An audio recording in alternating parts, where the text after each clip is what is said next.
Rana makang hon pensi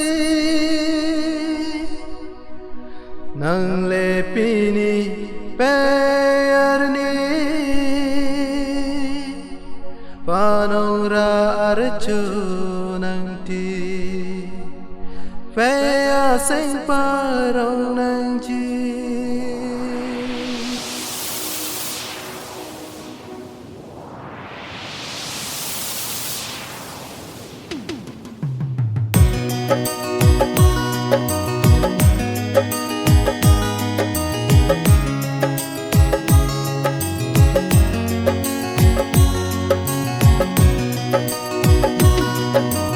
Rana makang hon pensi nang lepini peyarni panora archu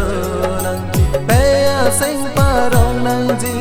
Rana makang hon pensi nang lepini peyarni panora archu nang ji peya sing parong nang ji oh pekang hon oh pekang hon nang si long ji peya song oh pekang hon ridam et pirche ang bong long le de lo pe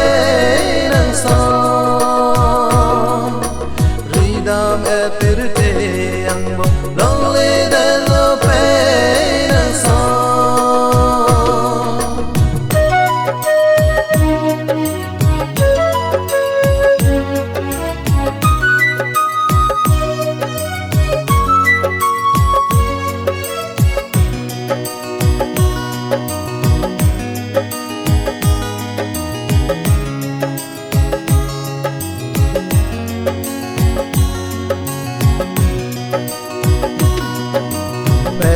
tung tang hon ke the chẳng soche ora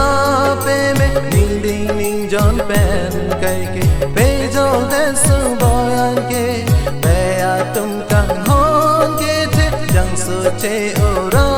pe me ning ding ning jon pen kai ke pe jo de su boyan ke oh pe kang hon oh pe kang hon no si long ji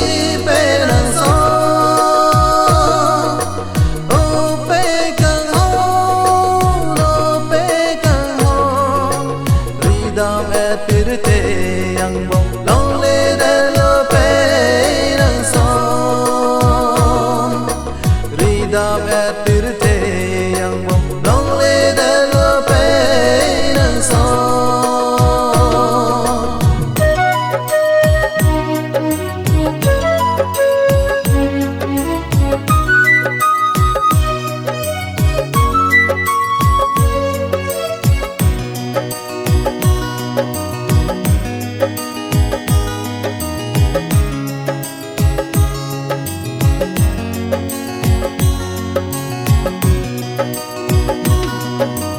korte injir do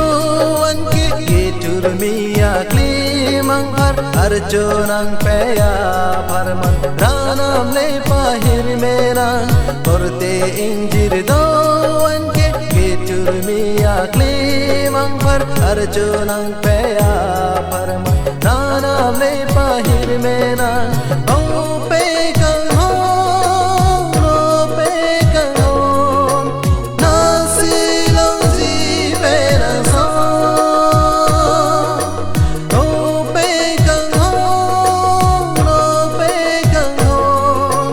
ridam et pirche ang bong long le de lo pe nang song ridam et pirche ang bong long le de